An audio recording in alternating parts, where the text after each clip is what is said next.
జ్వరంతో ఆసుపత్రికి వచ్చిన వ్యక్తికి వైద్యులు కుక్క కాటుకిచ్చే ర్యాబిస్ టీకా వేశారు. మహబూబ్నగర్ జిల్లా దేవరకద్ర మండలం బల్సుపల్లికి చెందిన నాగరాజు జ్వరంతో శనివారం దేవరకద్ర ప్రభుత్వ ఆసుపత్రికి వచ్చారు. జ్వరం ఎక్కువగా ఉందని 3 రోజుల పాటు ఇంజెక్షన్స్ తీసుకోవాలని వైద్యులు చీటీ రాసిచ్చారు. మొదటి రోజు జ్వరం సూది ఇవ్వగా రెండవ రోజు మంగళవారం ఏఎన్ఎం ర్యాబిస్ టీకా ఇచ్చారు. అనంతరం ఆ ఏఎన్ఎం వల్ల జరిగిన పొరపాటును బాధితుడికి చెప్పగా ఆయన వైద్యులను నిలదీశారు.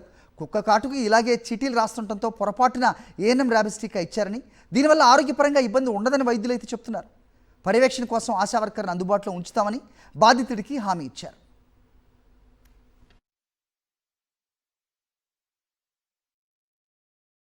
ఐదు రోజులు ఆయన జ్వరం వచ్చి ఇంకా పోతే ఒకరోజు గ్లూకోజ్ పెట్టిండ్రు.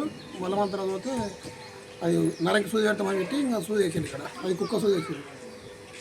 అంటే ఎట్లా తెలిసింది కుక్క సూది వేసిరు? అది ఇంకో సిస్టర్ చెప్పింది, టాబ్లెట్ ఇచ్చారు. ఈ సూది వేసింది, ఆ సూది నరం సూది వేసింది, ఈ సూది వేసింది అని చెప్పింది. మరి అడిగినావా? అడిగినాం, సార్ని అడిగినాము, అందరూ అడిగినాము. ఏమన్నారు మరి? సార్ ఏం కాదు, ఇవాళ రండి మళ్ళీ అని చెప్పింది. ఓకే, ఈరోజు రమ్మన్నాడు. హైదరాబాద్ నాగోల్ ఫ్లైఓవర్పై కారులో మంటలు చెలరేగాయి. కారులో నుంచి దట్టమైన పొగలు రావడంతో భయాందోళనకు గురయ్యారు వాహనదారులు. వెంటనే అప్రమత్తమైన ఫైర్ సిబ్బంది మంటలను అదుపు చేశారు. మేడిపల్లి నుంచి గాయత్రీనగర్ సర్వీస్ సెంటర్కు వెళ్తుండగా ఈ ప్రమాదానికి గురైంది కారు.